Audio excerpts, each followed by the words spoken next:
Welcome to Right versus Left News, your daily briefing on the stories that matter, told from both sides of the aisle. I'm your AI host, Chris, and each day I bring you the most important political and cultural news, with perspectives from conservative and progressive voices.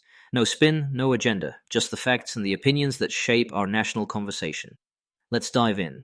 Here's the big picture for Sunday, May 3rd, 2026. The White House says it's reviewing a new Iranian proposal to end the war, while signaling skepticism.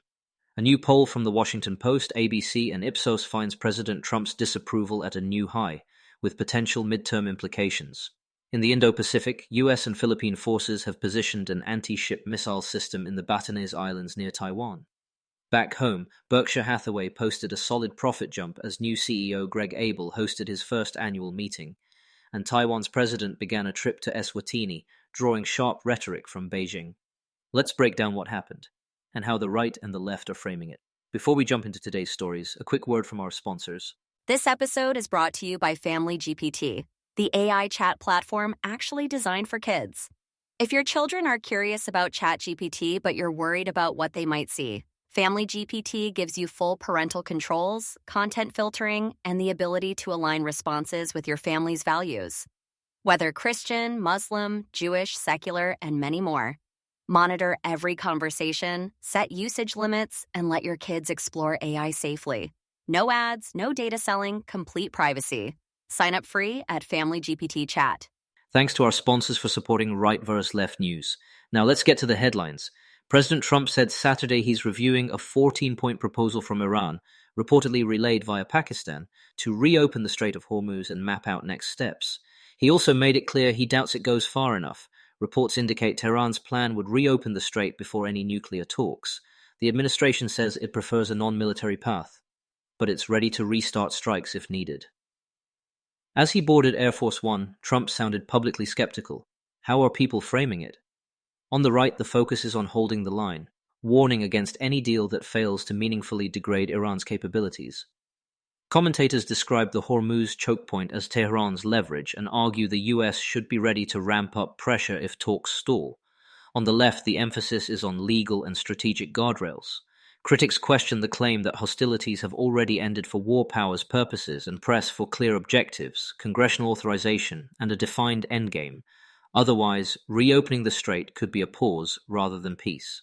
A new poll released just after midnight finds President Trump's overall approval at 37% and disapproval at 62%, the highest of his two terms. Democrats widen their edge on the generic ballot, and voter enthusiasm on the left ticks up. Iran, inflation, and the cost of living weigh heavily on the president's ratings. From the right, the reminder is that national polls are snapshots, not destiny.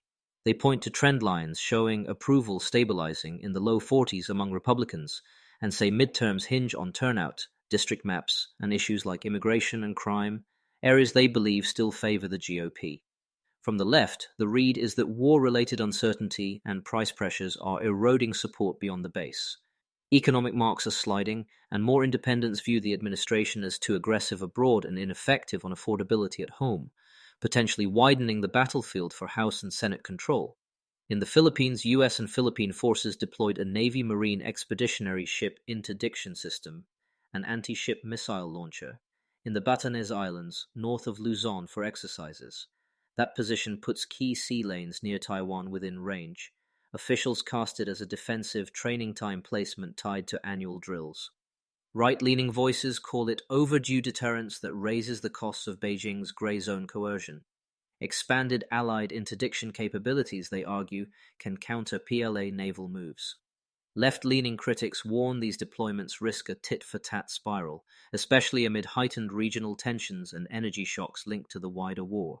Frequent drills and counter-drills, even when labeled defensive, can feed escalation dynamics. We'll be right back with more of today's news after this brief message. This episode is brought to you by Family GPT, the AI chat platform actually designed for kids. If your children are curious about ChatGPT, but you're worried about what they might see, Family GPT gives you full parental controls, content filtering, and the ability to align responses with your family's values. Whether Christian, Muslim, Jewish, secular, and many more, monitor every conversation, set usage limits, and let your kids explore AI safely. No ads, no data selling, complete privacy. Sign up free at familygpt.chat. Thanks again to our sponsors. Now back to the news. Berkshire Hathaway reported an 18% rise in first quarter operating profit and a record cash pile approaching $400 billion, ahead of its Omaha meeting, the first led on stage by CEO Greg Abel after Warren Buffett's transition. Stronger insurance underwriting did much of the lifting, and the event's tone was more businesslike than the Buffett-era Q&A marathons. On the right, market-friendly voices frame Berkshire as a case study in disciplined capital allocation, preferring dry powder over chasing expensive deals. That record cash is strategic flexibility if asset prices fall. On the left, critiques of mega buybacks and cash hoards argue that financial engineering can divert resources from wages and investment.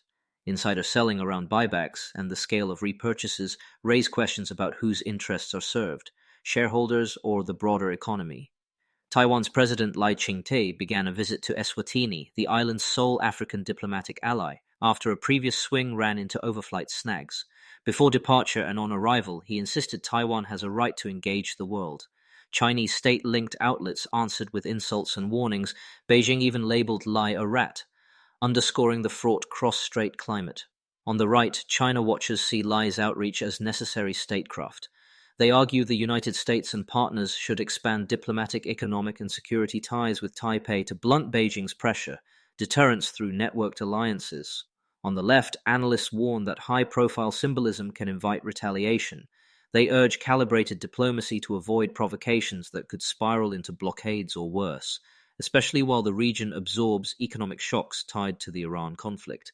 Quick recap: Iran's proposal shows a glimmer of diplomacy, tempered by doubt. A new poll signals political headwinds for the White House. The US and Philippines' missile deployment tightens deterrence in the Taiwan Strait. Berkshire's profits and war chest spotlight corporate power in uncertain times. And Taiwan's diplomacy meets China's ire.